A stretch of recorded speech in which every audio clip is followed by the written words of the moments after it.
praise band.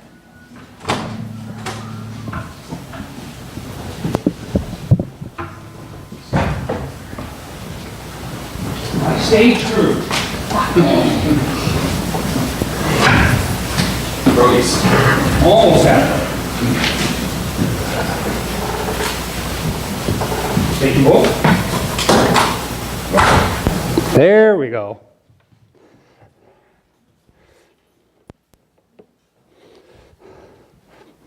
Sometimes people don't think I'm type A, but there are some things that I am type A on.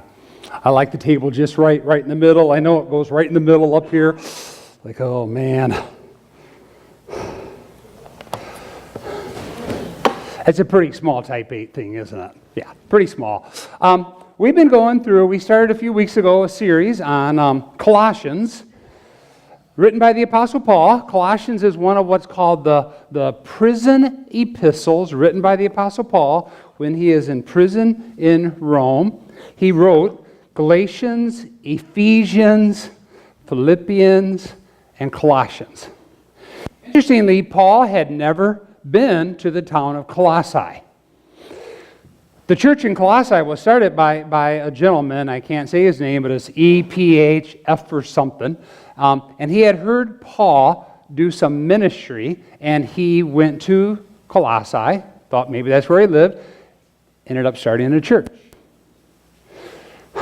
But there's some issues that are going on within Colossians that this week we're going to really get into it. If you've been here the last couple weeks, I've sort of touched on those issues, and what was going on was a heresy called gnosis, which means knowledge. Well, this is interesting because what was taking place is individuals were taking some of the Jewish ideas and mixing them with the Greek ideas, and that's called syncretism. When we take different religions and mix them together, there's a lot of countries that have syncretism. Sometimes I think we, even within America, within the Christian faith, have some syncretism going on. Because sometimes when don't throw anything at me, but when we maybe place the nation up above our faith, and we place the fact that we're an American up above the fact that I am a child in the kingdom of God, there's some syncretism that's going on there. The reality is, what's important? Being a child of God. That's what's important. Well, the syncretism was going, I don't want anybody to get lost on what I just said there, so don't start throwing anything at me.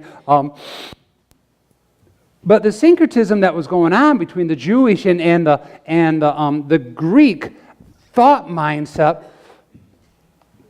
started to grow into what was called gnosis. Well, what is gnosis? It's a heresy. That God and the spiritual is all good. All of matter is evil. And that God created angels, and that's part of the Greek idea, but also part of the Jewish idea. If you read the Jewish literature, they believed in angels, and we do too as Christians, and we believe that angels can be, the word angel means messenger. But for the Greeks, they said that God created all of these different, lack of a better word, angels, manifestations, emanations, another word.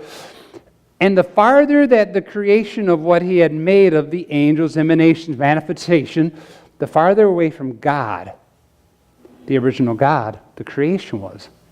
And one of those manifestations created the world of matter.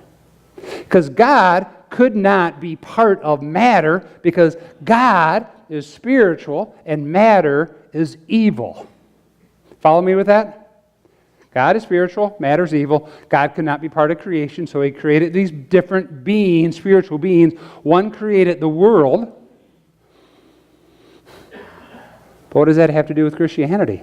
Well, what they were saying is Christ was one of these emanations, one of these manifestations, that Christ was created by God to be part of the world, but that Christ never had a footprint. That Jesus Christ never died on the cross. That Jesus Christ never shed his blood. That Christ never took food in, never ate food. That he was spirit but not physical. Because if he was who he said he was, as in the image of God, how could he be physically in the image of God when matter was evil? Our bodies, according to them, are evil. And the only way to earn salvation was by knowledge, not by Christ's sacrifice on the cross. Well, we got talking Wednesday night, and I said, okay, what do you think about this with the sermon study? And they said, you know what? All that sounds good, and it's good to know all that, but what does it look like today? Well, today, universalism is becoming a really big thing in our society, within the American society. People are saying we are spiritual. Have you ever heard that from people? I've heard it. We're not religious. We're spiritual. What does that mean? So I ask them what it means. Well, we believe that there is a higher power, that there is a God out there someplace that's sort of helping direct. Okay, that's gnosis. That's from 2,000 years ago.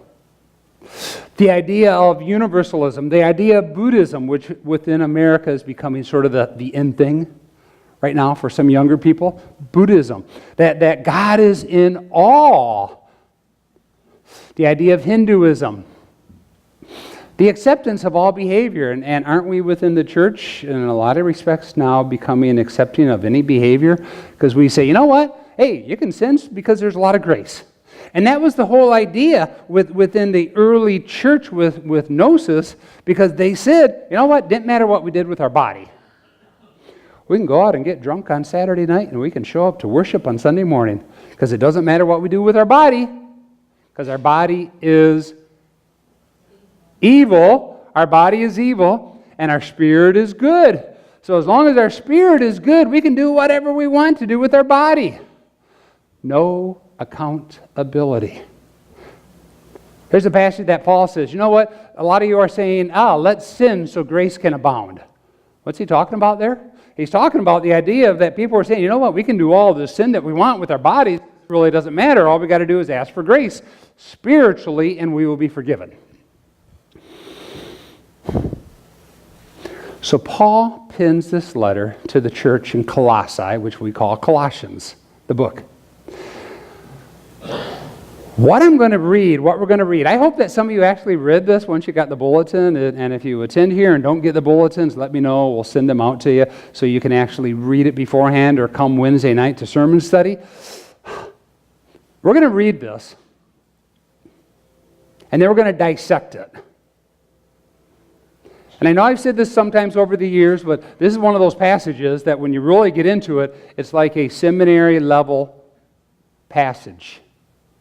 So we're going to look at it, and I'm hoping that a lot of you aren't going to turn your radio off on me or turn to a different station, because we're going to try to look at it and explain it down in a way that I can understand, which for me has to be in that elementary age group. So hopefully it's the way I understand it. If I understand it, hopefully you all can understand it. So what does the Apostle Paul here says? He says, Christ is the image of the invisible God, the firstborn over all of creation. For by him all things were created, things in heaven and things on earth, things visible and things invisible. Whether thrones or powers or rulers or authorities, all things were created by him and for him. Christ is before all things, and in him all things hold together. And he is the head of the body, the church. He is the beginning and the firstborn from among the dead, so that in everything he might have supremacy. For God was pleased to have all his fullness dwell in him, and through him to reconcile to himself all things, whether things on earth or things in heaven, making peace through his blood shed on the cross. Once you were alienated from God and were enemies in your own minds because of your evil behavior, but now he has reconciled you by Christ's physical body through death to present you in his sight, without blemish and free from all accusations, if you continue in your faith, established in the firm, not moved from the hope that is held out in the gospel.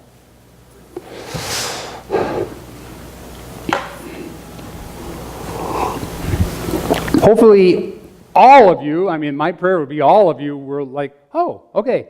The introduction of the teaching time was about gnosis and what gnosis taught, and then we read the passage and you had things underlined that contradict what's being taught.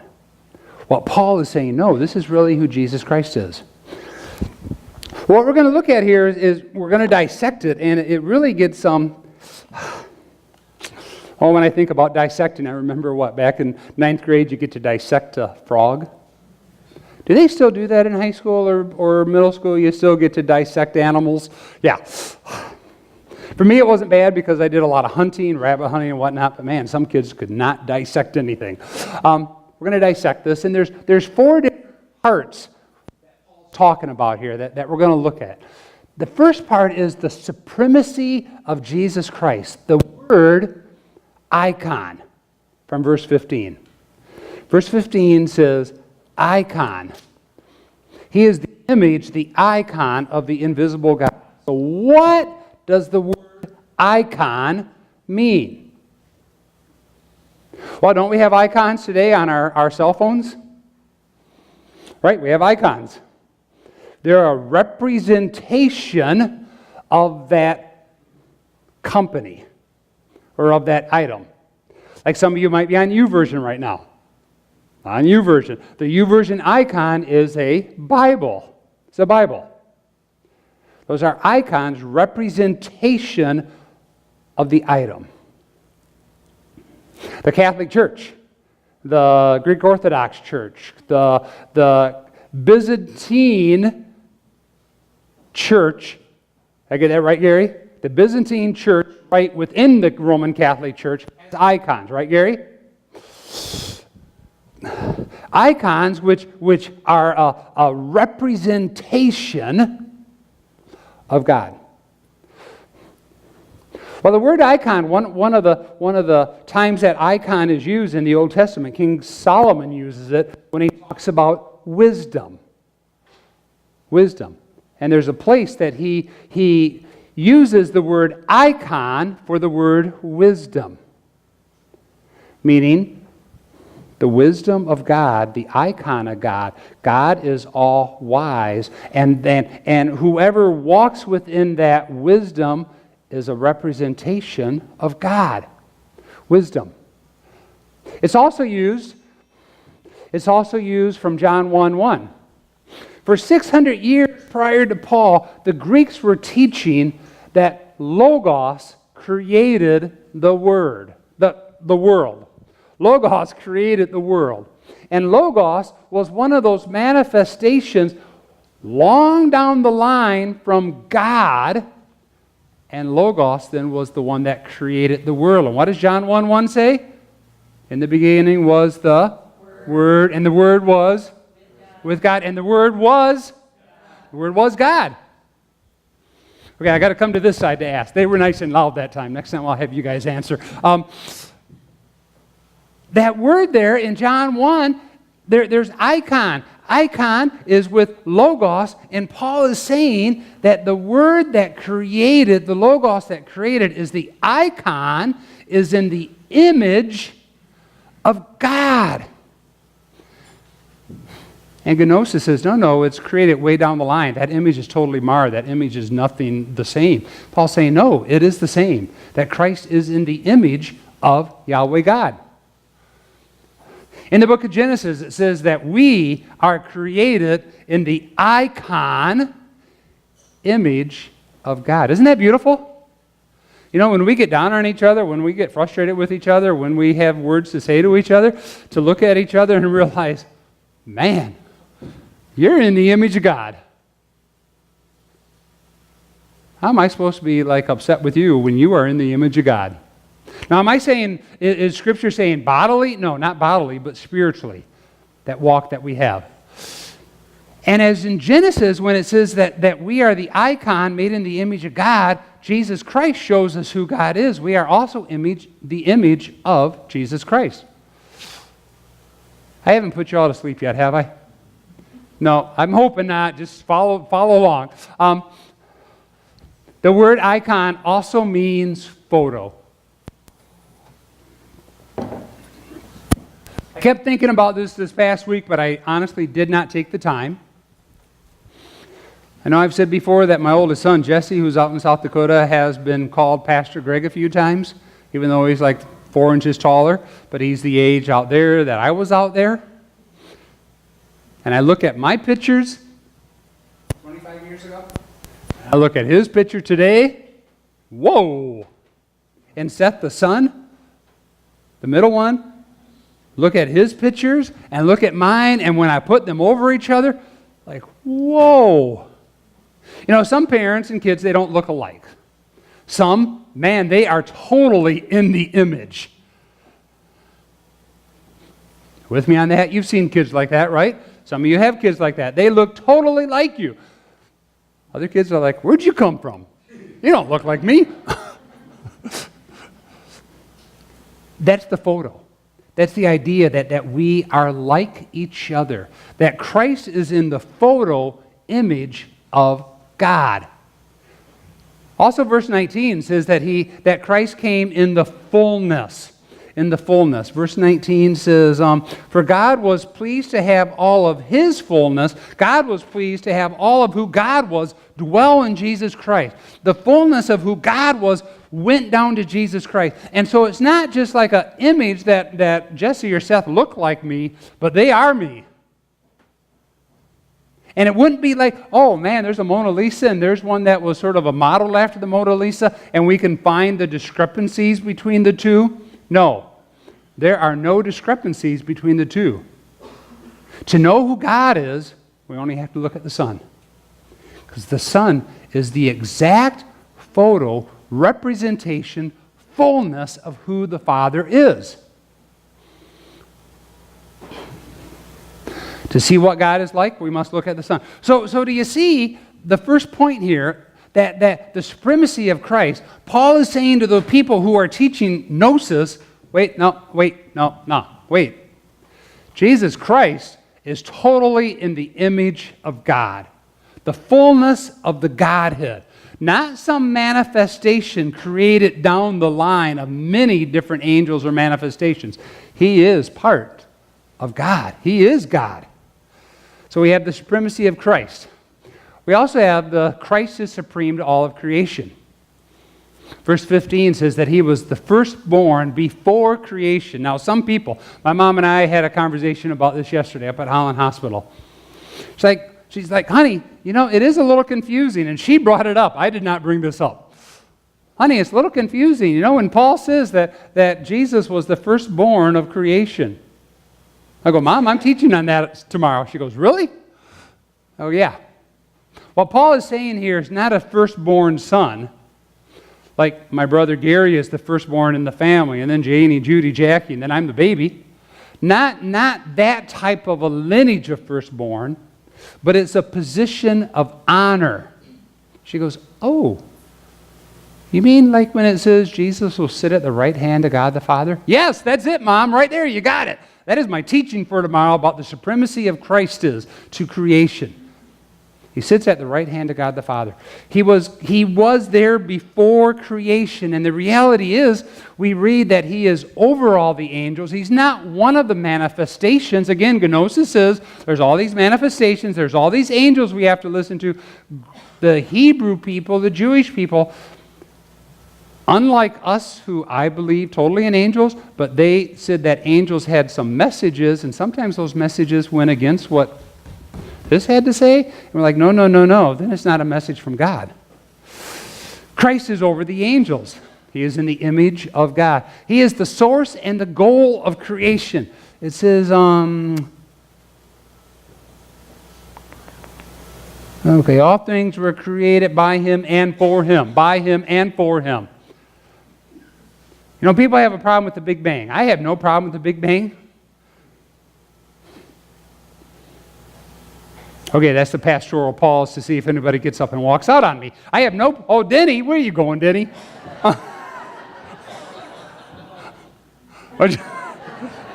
Yeah, he just wants to get back for the food. I got no problem with the Big Bang. Because I know who was behind the Big Bang, why the Big Bang took place, and the reason for the Big Bang going out, meaning Jesus Christ. God said, let there be, and there was. It took place. It took place. Christ was the source of and is the goal of all creation. We're told that even the rocks will cry out and give praise to the Lord Jesus Christ someday. Creation will be renewed and restored.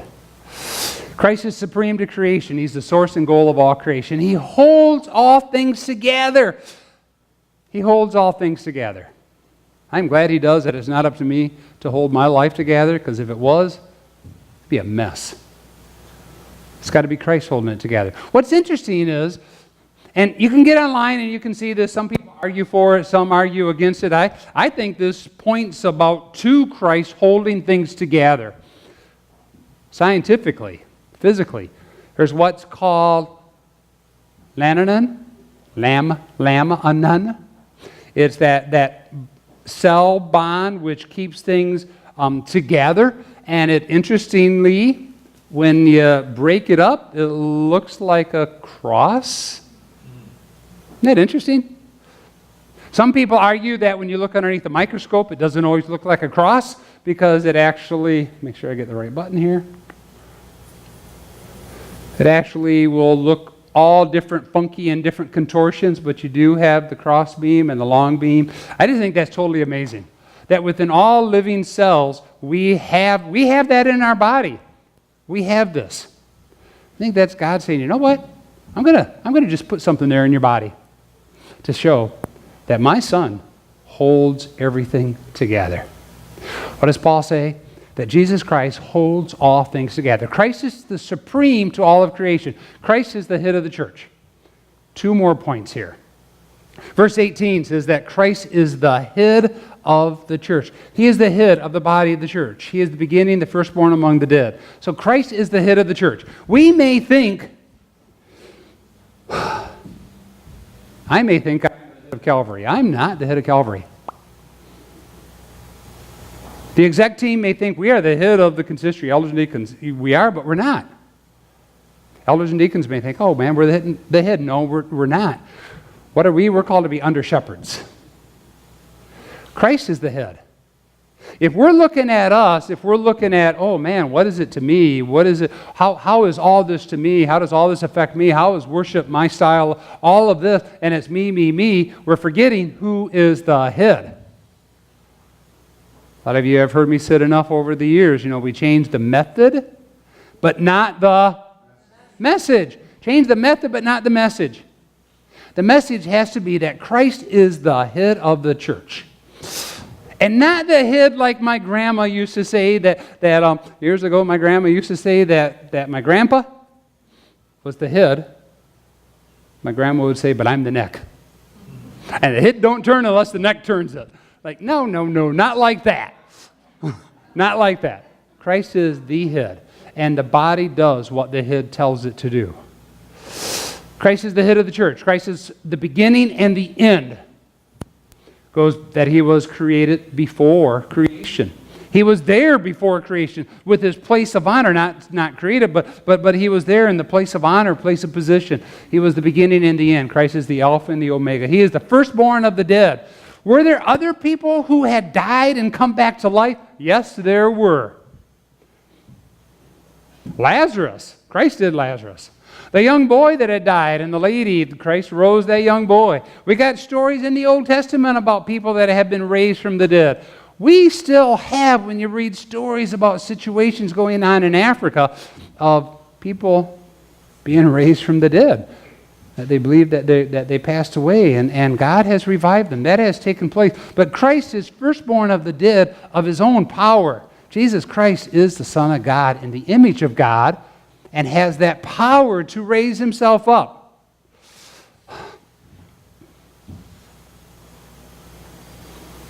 Christ is supreme over the church, period. Enough said. Christ to all things. He reconciles all things. In verse 20, it says that he reconciles through him to reconcile to himself all things, whether things on heaven, things on earth, by making peace through his blood. Okay. Peace through his blood. The blood, we are...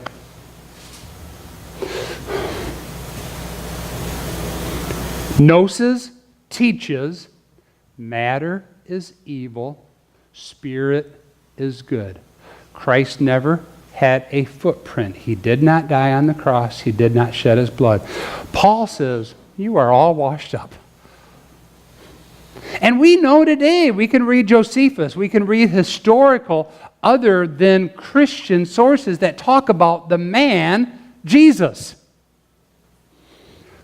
Paul says, no, he reconciled all things to the Father.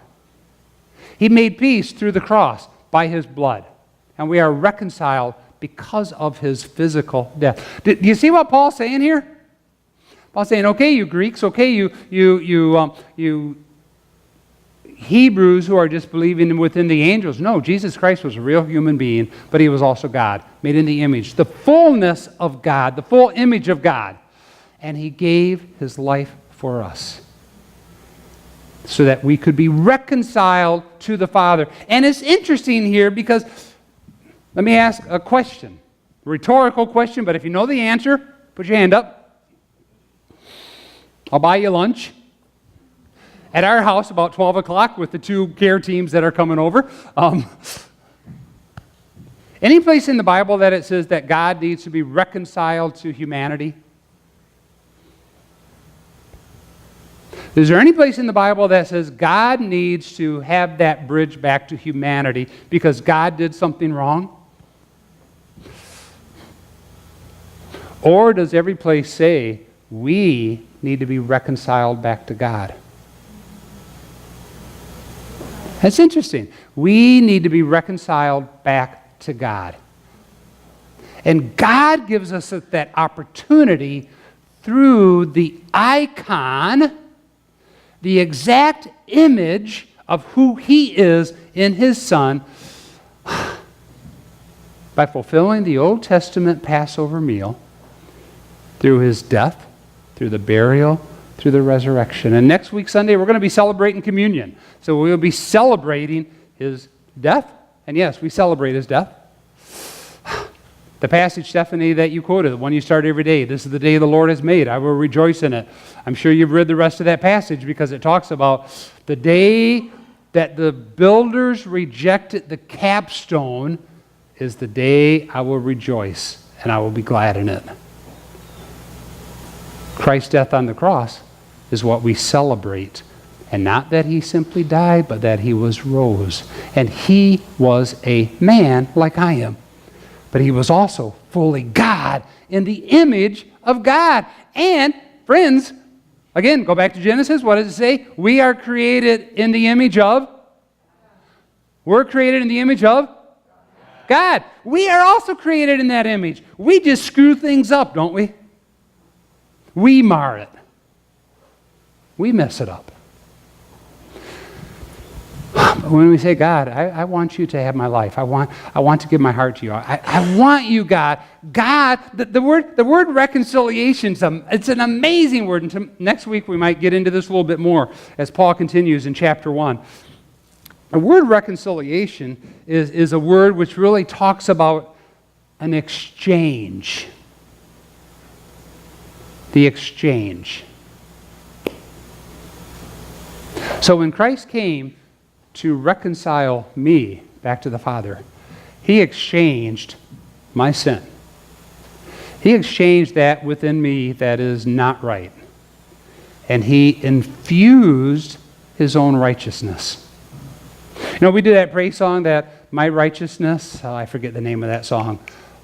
My righteousness, oh Lord, my righteousness. I know you two ladies will think about it later. But there's a praise song. Whenever we sing that song, I never say my righteousness when we're singing it. I always say the Lord's righteousness that he's given to me. Because it's not my righteousness, it's the Lord's righteousness. And I understand theologically what the song's saying. Yeah, we gain righteousness. But that reconciliation, we have exchanged who we are to be in the icon, the image of God. I think that's totally amazing. To me, it's like, whoa. Well,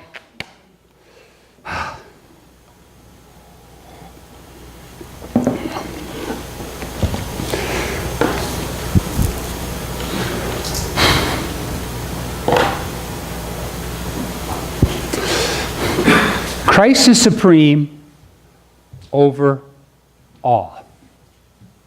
Christ was a man, but he was also fully God.